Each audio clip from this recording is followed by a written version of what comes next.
Whew. Okay. Sibilance. So, what got you into to movies in the first place, and what got you into looking at movies from a critical standpoint? Well, absolutely. I mean, I wasn't 13 years old writing, giving it 4 stars right away. I just started writing down my thoughts. My dad and I went to the movies once a week for fun, just because we had really nothing else to do on Monday nights, and started growing into a passion and started writing my thoughts down. I wrote a few papers on the movies that I saw, and then along the way, I just bumped into film criticism and learned about it and got into it and established the website legitimately in like 2005 and haven't stopped. Now, I understand you sort of messing around with a new layout, a new structure for the website. When's that going to be ready to go? I've been playing around with it. It will be done by mid-September or so. Got all the ideas down, just got to put it in action. Got a few friends, including yourself, that are going to help out. Yep. And hopefully we'll get a new podcast going, a few other things, and couldn't be more excited about it. Excellent, excellent. So we thought it would be a good idea, Casey and I, around the same time a few weeks ago, him and I both ran into this movie, 500 Days of Summer, which came out of Sundance this year, starring Joseph Gordon-Levitt and Zooey Deschanel.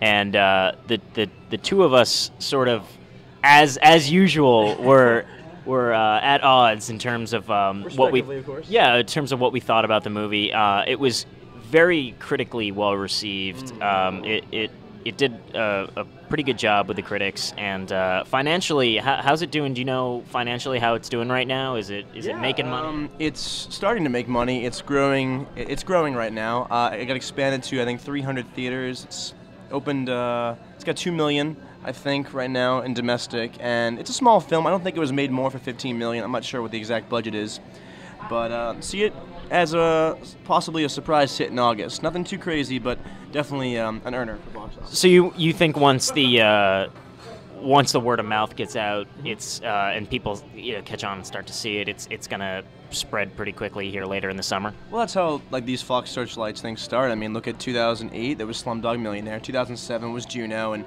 whatever people say about those films, I think the way Fox Searchlight markets their film is small, but I think I enjoy the fact that it's slow. There's a process to it rather than depending on an opening weekend like all these other summer films.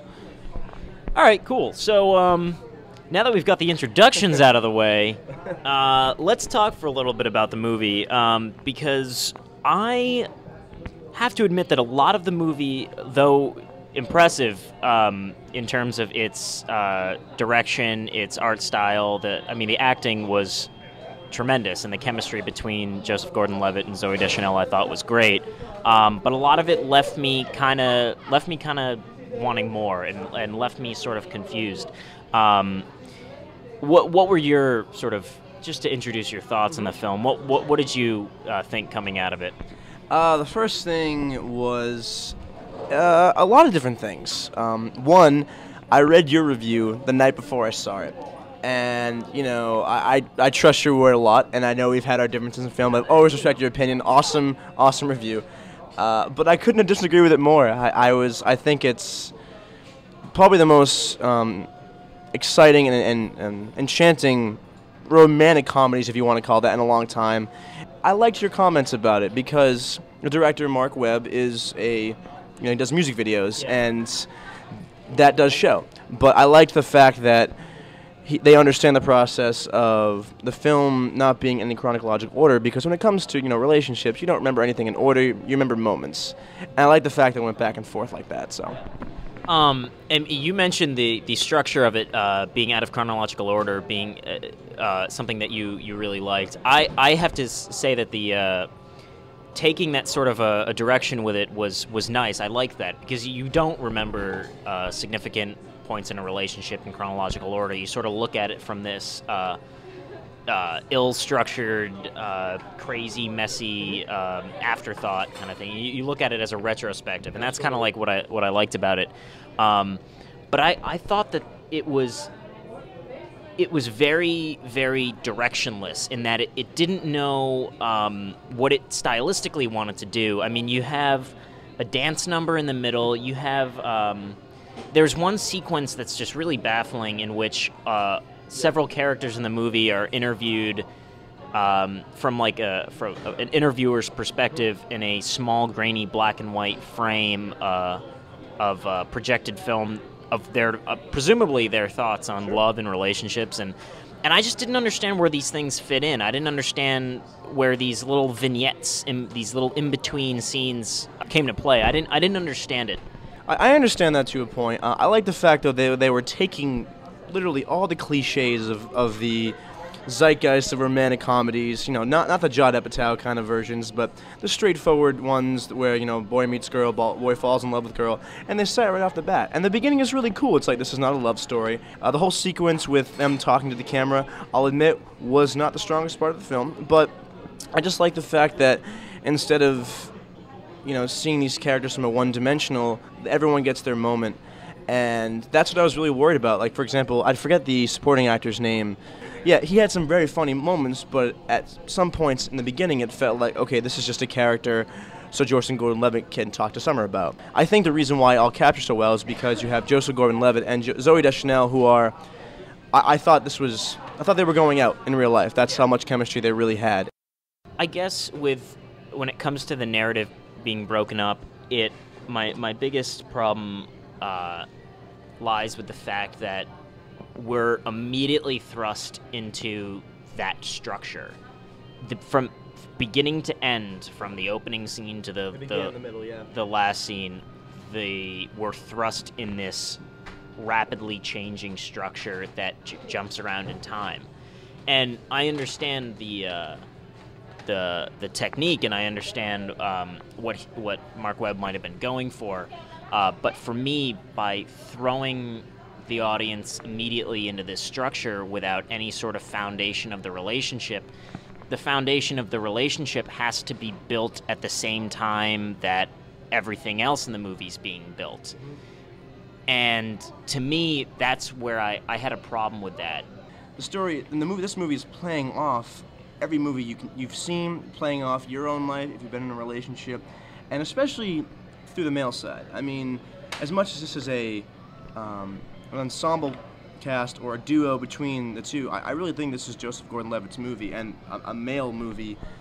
Not so much, men versus women, but through the eyes of someone who falls in love with a girl, but the girl doesn't really fall in love back. And you don't really see that every day because, there's this notion where you have to have either a happily ever after or, a possible chance.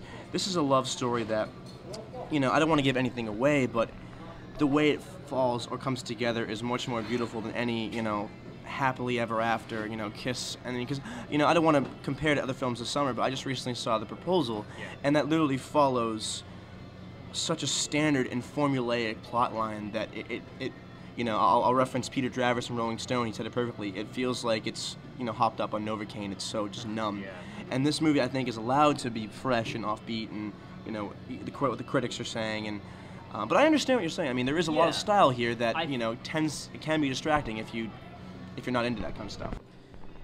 So what can we look forward to here on the horizon? What are you looking forward to here? Not just for the end of the summer in terms of movies coming out in the next few weeks, but movies coming out over the next few months and into the Oscar season. Well, here's the part we film lovers love the most, because we're getting into that season where you're likely to find a good film every week. Starting September is a little rough, but Oscar season is going to be very interesting this year with the whole open category of now 10 Best Picture nominees rather than 5. Still don't like that decision.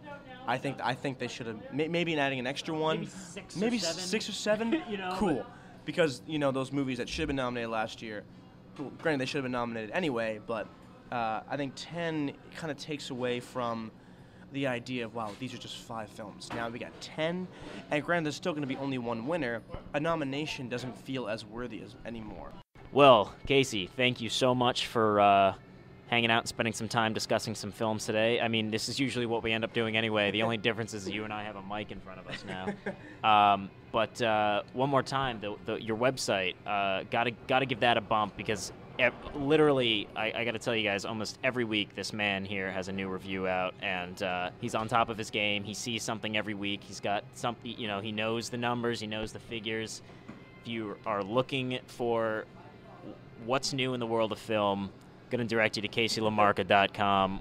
Anything you want to say before we head out? Just thank you for having me, and go to the movies. Go to the movies. It's the perfect way to end this. Sir, thank you so much. Appreciate it.